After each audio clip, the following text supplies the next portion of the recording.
On calminama bandiraɓe, en calmini kala keɗotoɗo Pindi TV. Woni yewtere men janggen Pular. Hande noon kadi ken yaltuɓe no feewi, sabu ganduɗa hoorema eɗen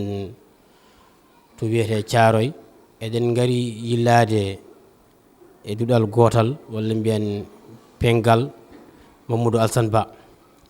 ɗum saabi hande eɗen goɗɗi no feewi. eɗen jetta ceerno Hammad Thiam woni mawɗo yewtere nde. en jetti kadi Thiombane ko kanko garuɗen hande ɗo e yewtere men janggen Pular. Janggen Pular hande koko yalti gam yaade yilloyade e pengɗe jangoje janguinoje Pular wonta ko ɗo e Dakaru. hande no cuɓiɗen ko goto e pengal Mamadou Alassane Ba. so wiyama pengal Mamadou Alassane Ba yimɓe ne gandi ko gandarma ko pengal ɓoygal gandagal mawgal. hande eɗen gari ɗo eɗeɓe jangata e duɗal ɗo foof kadi hunde ko ɗo fuɗɗi. eɗen gondi e goto e mawɓe pengal ngal woni ceerno Yagoubou Diallo, ma en namnomo gurdam pengal Mamadou Alassane Ba so Allah jaaɓi inchallahu rabbi. kadi eɗen gondi hande ɗo e almuɓeɓe aɓen machallah ɓen kam foof ɓe gari ɗo. en jettiɓe kamɓe no feewi. ceerno Yagoubou Diallo bisimilla ma e yewtere janggen Pular. bisimilla ma Elimane Gaydo, mi salmitimama. mi salmini kadi yeɓoɓe Pindi TV onon foof mi salmini on. gonɗen ɗo hande koye Thiaroye gam Elimane Gaydo no yilli en ɗo yilli pengal men pengal Mamadou Alassane Ba. ɗum noon Elimane Gaydo min mbima bisimilla ma e pengal Mamadou Alassane Ba. ko noon a jarama ceerno Yagoubou. pengal Mamadou Alassane Ba so wiyama pengal Mamadou Alassane Ba alay saago ganden hol hitade nde pengal Mamadou Alassane Ba jibina. bandiraɓe ganda ɗum kadi yimɓe kadi jawta e namno goɗɗo so Allah jaaɓi. subhanaka la ilma lana illa ma allamtana innaka antal alimul hakim. en jetti on jomen jeeɗo takdiru mo ganduɗa ko kanko woni ganduɗo ala kadi ganduɗo sona mo andini. Elimane Gaydo no mbiɗa ni pengal Mamadou Alassane Ba de jibinama ko ɓooyi wona hande saabu en ngala daña duuɓi 3 ko ɓooyata. pengal Mamadou Alassane Ba jibina ko hitande ujunere duuɓi 1993 woni 5 janvier 1993 ko nden ngal fuɗɗi janggude ɗo henne e Thiaroye. kono noon nde ngal fuɗɗi janggude ngal yeehi fodde lebbi seeɗa ɓe inni pengal ngal inna ko mi hitande ujunere duuɓi 1993 woni 13 mars 1993 ko nden pengal Mamadou Alassane Ba inna ɗo e Thiaroye. on kikiɗe kadi ma won mo yejjitani ɗum Elimane Gaydo. ko noon a jarama a haalni en pengal Mamadou Alassane Ba hol hitande jibina e hol hitande ngal inna. so wiyama pengal alay saago pengal ne waɗi ko gollata mara pengal ngal janguintu walla pengal ngal ala. holko woni golle pengal Mamadou Alassane Ba? pengal Mamadou Alassane Ba golle muɗum ɓurɗe labtude ɗe ko janguinde Pular gila e mogoji findinde pine men pine fulɓe e ko nandi hen. kono noon pengal Mamadou Alassane Ba fandare muɗum heeride ko janggude e janguinde ɗemgal Pular gam etade addude ballal muɗum e momtugol huma binnagu ha tengti noon ɗo e Thiaroye e diwan Thiaroye. e ko noon pengal Mamadou Alassane Ba koko janguinta. pengal Mamadou Alassane Ba janguinta ko jangde projet ji walla taw ganduɗa hoorema woni janguinoɓe ko yoɓeteɓe walla ala ko jangde yarlitare tan. namnal ɗiɗaɓal ngal garen hen e pengal Mamadou Alassane Ba o hol kadi oto fuɗɗi janguinde koye suudu walla koye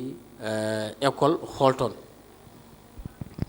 pengal Mamadou Alassane Ba de wona jangde projet ji wona eɓɓoji no wirete ni ala. pengal Mamadou Alassane Ba fuɗɗo muɗum wonno ko yarlitare guila e fuɗɗiɓe janggude hen ɓe ha e fuɗɗiɓe janguinde hen ɓe kamen foof ko yarlitare gonno. ne kadi pengal Mamadou Alassane Ba yarani to banggue eɓɓoji yaten ko to banggue yarlitare. ɗum woni gurdam mabɓe. holɗo ɓe puɗɗi janggude? ɓe puɗɗi janggude ko ɗo e oɗo école biyeteɗo IBIOS école franco arabe gonɗo hen e Thiaroye. nde putto janggude ɗo nde ko classe goto wonno ɗo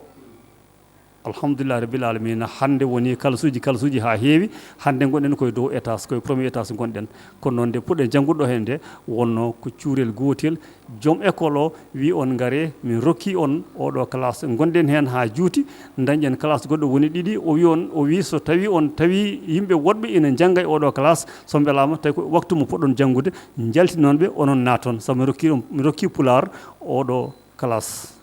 ɗum noon ko ɗo puɗɗen janggude guelno woni classe goto ha hande eɗen jara ɗo henne hande fodde classe uji 15 nan ɗo koye premier étage gonɗen guilden eɗen ɗo eɗen jetta joom on école kono kadi o hawrino e joomi ko ɓooy seeɗa yo Allah yurmomo yaafoma wattamo e malaɓe kono hande ko sukaɓe makko tigui goni ɗo kono ha hande école o ko école meɗen ko ɗon a jarama ceerno Yacouba so wiyama e pengal Mamadou Alassane Ba wona jangde projet ji ko jangde yarditare waktu nden nde pengal ngal fuɗɗoto nde mata wonɓe mbawɗa hen haalande en taw ko wonnoɓe ɗo hande natti ɗo wonde a faami kadi matama Allah en kadi mata kadi pengal ngal aɗa wawi haalande en hol kadi jangguintinoɓe ɗo woni fuɗɗiɓe jangguinde ganduɗa ɓe kam baade hunde nde fuɗɗa koye yeeso ma taw wonɓe kadi ɓe ciftorɗa hen yimɓe kadi ganda so tawi eɗen kaala fuɗɗo pengal Mamadou Alassane Ba eɗen kuccodire Amadou Abdoul Sall walla mbiyanmo kawo Sall koye fuɗɗonoɓe pengal Mamadou Alassane Ba jeeya ha hande o monɗo ko noon kadi Aissata Ndiaye koye fuɗɗonoɓe pengal Mamadou Alassane Ba jeeya inan ɗo hene Thiaroye ne kadi o monɗo jooɗi e jonde koye almu hew jeeya fuɗɗonoɓe pengal Mamadou Alassane Ba en mbawata wasde siftorde ala e saago wayno Houleye Salif Ba en Samba Déme en woni Samba Julli gorko mo calma ko noon kadi Samba Fatoy Ka en e ko nandi hen Aminata Adama Sy en to Lugge ko noon kadi Hawwa Ka na jeeya Koɓɓillo Amadou Abdoul Sambou e woɗɓe fuɗɗono pengal Mamadou Alassane Ba woɗɓe hen e nanɗo hen e wuuro ngo haajuji goɗɗi kattiɗi men arde kattiɗi men yiyede saabu rewɓe hen ko resaɓe worɓe hen ko joomen galleji hen hankkadinne woodi hen kadi yaltuɓe ɓe hen ɗannima nani e leyɗele woɗɓe hen nani ɗo e nder leydi he kono taw ko woɗɗuɓe woɗɓe nani Fouta ko nandi hen kono fuɗɗonoɓe janggude e pengal Mamadou Alassane Ba ha hande goto foof hakkille muɗum inani e pengal Mamadou Alassane Ba ɗo woɗɗi e ɗo ɓaadi foof ko noon mari kadi aɗa wawi haalande en holɓe mbawɗa siftorde taw ko fuɗɗiɓe gañumen gadi jangguinde e pengal ngal woni gadi jangguinde duɗal ɗo e pengal Mamadou Alassane Ba taw tan ɓe mbawɗa hen siftorde tan cuɓoɗa hen adi jangguinde pengal Mamadou Alassane Ba ko gorko katante labtuɗo ko jangguinta kadi jiɗɗo ko waɗata ko kumpitiɗo ɗum kadi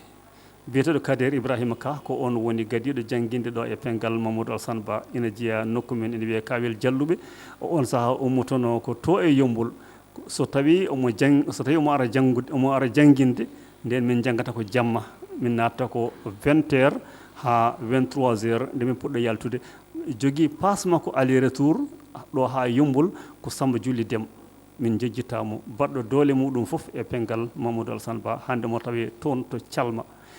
ko Kader Ibrahima Ka adi jangguinde ɗo e pengal Mamadou Alassane Ba kono noon hewɓe ndewi ɗo waɓe no Bassirou Ba en waɓe no Ismaïla Ba en waɓe no Kawo Sall en e woɗɓe jangguiɓe ɗo e pengal Mamadou Alassane Ba ina keewi kono cuɓuɗen ɓeɗo tan Amadou Sambou en e ko nandi hen foof ndewi ɗo jangguini ɗo e pengal Mamadou Alassane Ba hay ko sakkiti ko tambima ɗo jangde nde biyeteɗo Amadou Tidiane Sylla ko goto e miñiraɓe meɗen ɗo wi ɗo jangde pengal Mamadou Alassane Ba ko juuti e ko ɗon a jarama ceerno Yacouba e kadi a yettama no feewi gam kadi bismade en ɗo e duɗal pengal Mamadou Alassane Ba eɗen mbawno arde galle mbaɗen toon yewtere nde kono ala mbiɗen ko alay saago garen ɗo e duɗal ngal bandiraɓe jiiya bindi ɗi kadi ganda hoorema ɓe jiiya kadi almuɓe ɓe ɗum noon wadde so Allah jaaɓi inchallah no mbiyani projet ji ɗi payɗen ɗi si ha Allah waɗi en jettimmo ɗon ma en gartu ɗo kadi inchallah kalnen bandiraɓe ɗo yarata eyyi ko noon ha joni en garti e yewtere men janggen Pular woni ganduɗa hoorema Pindi TV nde waɗanta on ganduɗa hoorema kala yontere kala en garti e parti ɗiɗoɓo o nane jewtinɗen koye ceerno Yacouba Diallo gorko mo Koɓɓillo joni eɗen kuccidiri e Kawo Sall kañumne ko mawɓe e nder pengal ngal mawo en haalani en ko fayte batte jencude ndi pengal Mamadou Alassane Ba yencini to ko fayta batte ɓamtare ko waɗi ko woodi ma en garan mo e ganduɗa o aran men henere no wadde kawsal mi wima bisimilla ma. Assalamu alaikum warahmatullah bandiraɓe musidɓe tedduɓe yewoɓe ayaw Pindi TV e yuɓɓinde ɗum ko Elimane Gayɗo mi salminima mi jurimama bisimillah. e ko noon nane mi haalide e ceerno Yagoubou ko fayte batte pengal Mamadou Alassane Ba. Pengal Mamadou Alassane Ba ko jangguinde tan kañumne walla ina jogui ko wayno projet ji ko wayno heblude rewɓe ha mbawa naftorade walla kadi heblude kadi worɓe kadi ko wayno gueɗe mecce goɗɗe mecce ha mbawa wawde jogade ɗo meccal so gummima ɗo taw ene mbaɗa ɗum. Pengal Mamadou Alassane Ba mate waɗi ɗum walla ala? bandiraɓe eɓe a jarama Elimane no mbiɗa ni effectivement wonko ɓe puɗɗuno hen wonko pengal ngal fuɗɗi hen kono so a wortade nde wonno ko ɓooyani ko nde projet ji ɗi puɗɗi eɓɓoji ɗi puɗɗi e faade kesamagu joni ganduɗa pelle fof ko noon jaari e ɓamtude ɗemgal mumen e ɓamkude kadi koye mumen to banggue jencude no mbiɗa ni to banggue gartam to banggue ɓamtare e won koɓe eɓɓi hen ina yona seeɗa kono noon Allah waɗi nde jaɓɓal ngal ummina tan ha fuɗɗi waɗede mataw corona o ari dartini ɗum e ɗo ɗo jareten noon ina eɓɓoji kewɗi ina mbaɗa ina joƴƴina par ce que eɗen gandi pengal ngal ina waɗi rewɓe ko wiyete ko groupement féminin ina waɗi sukaɓe worɓe ina waɗi mawɓe e sen jiiɗi yadde e jamanu noon il faut ko ɗum ɗon daratoɗen hen par ce que paadale men ina jaya hen dañde ñiɓirde ina jaya hen dañde duɗal ngal ɗaka eɗen jeyni koye men ina jaya hen goɗɗum e goɗɗum. e ko noon kawo sa yiɗen guidoro ɗonnete saabu alay saago woda ko nangui ɗo yimɓeɓe a faami woda ko nanguiɓe ɗo kono kadi ɗum koye hen jeeya. sen gari to batte rewɓe to en jii rewɓe pengal Mamadou Alassane Ba hayso ko seeɗa ene ndendi wonko mbaɗata eyo mate ɗum kamɓe mbaɗata ko kamɓe tan mbaɗata e koye mabɓe aɓe ndendina walla ala ko projet walla haɓe dañi kaɓe dañi ko walla ala ko ɗum koye nder mabɓe tan ɓe mbaɗata ɗum ne kadi mbaɗani koye batte ɓamtare dillata. eyyi ɗum woni ko noon ɗum wayi ina wayno yuɓɓini ɗum ko pengal ngal surtout rewɓe pengal ngal par ce que ɓe mbawa yaltude pengal ngal eɓe jogui ko wiyete ko lehe eɓe puɗɗi ɗum wadde kono projet ji ɗiɗon foof ina winda ina jooɗi ina eɓɓa ko hen faya e ɓe mbiya noon weeli jinggande ko duudotoɗo pengal ngal noon to banggue rewɓe mumen duudima ha darini ɗen kore ha alhamdulillah rabbil alamin yontere fof eɓe ndenta woɗa koɓe ndendini par ce que eɓe gandi pengal ngal wurno tan koye piye te eɗen gandi hande ko sohla ko e gartam kono nafa pengal ngal ha yettoɗo yiɗɗo yettade il faut que daña e projet ji moƴƴi ɗin projet ji noon alhamdulillah rabbil alamin amin hen suwa gasde kono inchallah min jiilo partenaire ji ganduɗa kañumen mbawi wallude amen ha min daña ko mbimami ko joni joni so Allah jaaɓi. eyyi konngol am mbayni ko nde jontomi ɗo a waɗi kam présenté comme kawo komi vice président fedde nde woni cukka hoorejo min mbiyeten ko Amadou Abdou Sall ɓurɗo andirede kawo gorko mo Diawara Beele tate bara jango Alpha Baydi donc ɗum noon woni indam Amadou Sall mbiyetemi kawo o noon ko nenam indirno kam kaw ɗum waɗi kaw mum ɗum waɗi mbiɗa wiye kawo ɗum tan komi haalano ko ganduɗa ko a namnakimi ɗum ne e wasata ko mbawmi hen haalde woni eɗen jetta ngal ɗo joom ngal ɗo duulal woni joom galle oɗo mo ganduɗa kanko hokki en guila nden ha joni eɗen jangga ɗo e an kadi jettuma no garduɗa e amen ɗo par ce que ɗum ɗo kadi weeɓani e kadi eɓe jagonoma Allah yo Allah rokke e fartange ko jahata ko inchallah. eyyi ko noon a jarama no fewi kawo kadi en jetti kadi pengal Mamadou Alassane Ba en jetti kadi ganduɗa hoorema joom galle o eɗen mbiya yo Allah yurmomo yaafomo kono hande wonɗo ko ɓii ko biyeteɗo Sadio ɗumne kadi en jettimo no fewi en jetti kadi goomu pinal pengal Mamadou Alassane Ba hande sen ƴewtidima ko mawɓe ɓurɗo hewde hande sukaɓe ganduɗa hoorema ko noon kono kadi en jettiɓe no fewi gam kadi no kewɗen wiide eɗen gandi pengal Mamadou Alassane Ba ko jangde ene jangguina ene findina ɗum noon wadde ha joni ne woodi sa ari ɗo e Thiaroye tan a namdima Juma Ibadou ha ɗo ganduɗa hoorema ɗo Tali Diallo woni ganduɗa hoorema Bitik Bamba kalɗo namdiɗa Juma Ibadou a hollete wadde ko ɗo tan guilɗen ha joni ko ɗo jangguete wadde nenne en jetti kadi Abou Samba Diop en jetti kadi jeeɗo sabbo waɗi sababu woni ganduɗa hoorema Hammad Thiam en jetti Thiombane en jettima no feewi sabu ganduɗa hoore ma ko enen e makko gardi pour ganduɗa hoore ma omo jogui kaɓirɗe nagde en jetti no feewi kadi Daoud Moussa Dia sabu fof ko sabbode sababu ko kanko wadde noon ɗum ne kadi koye ballal e leñol ngol en jettiɓe no feewi wadde noon so Allah jaaɓi inchallah uddata yewtere nde ko goomu pinal pengal Mamadou Alassane Ba ɗum ɗon wadde combaan joni joni totten ganduɗa hoore ma goomu pinal ngam ɓe gudda yewtere nde dental ngal non ko jaalal meɗen dental ngal non ko jaalal meɗen dental ngal non ko ɓuural meɗen dental ngal non ko jaalal meɗen mbimine tumono pikati golal juuɗe ɗaati ɗasɗi ko wayrude ndema teppe cumi caasi jiilawe cenal mbimi dental ngal non ko jaalal meɗen mbimine lekki oli laati janal kuɗal yoori sumi ko yaade kenal bele boyli maaji ceere dihal mbimi dental ngal non ko jaalan meɗen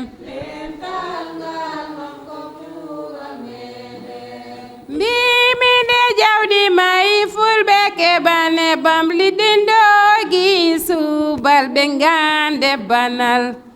sagataɓe peringuron katiningal mbimi dental ngal non ko jaalal meɗen mbimi ko dental rewɓe worɓe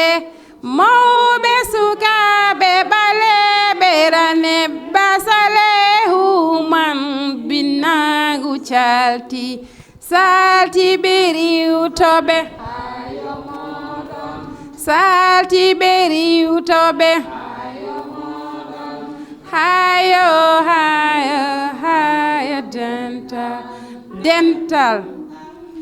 dental guilay suka ha yetti mawɗo guilay jamaji ha yetti dinguire ko jaleɗe e jokkodiral tan wonno aduna juut ko yontaji tan mbaylato mi yiɗa tina mi yiɗa pina ko ɗum sariyan mi yiɗa daña ko ɗum ɗayni ɗaɗi rendo men holko haɗi ndenten sa yande nelaɗo ko dental cukuli ɓuumni kuɗal jeeri ko tawtawtodide toɓoli nguura jawkal men ko dental kuɗoli umme dow jaggodiren juuɗe ndenten sabu wulago jamma ɗaccirtake e goto pengal Mamadou Alassane Ba noddi ko dental kono wona certal ɗum noon ndenten ha ceyi ndenten ha ceyi dental ngal non ko jaalal meɗen dental ngal non ko ɓuural meɗen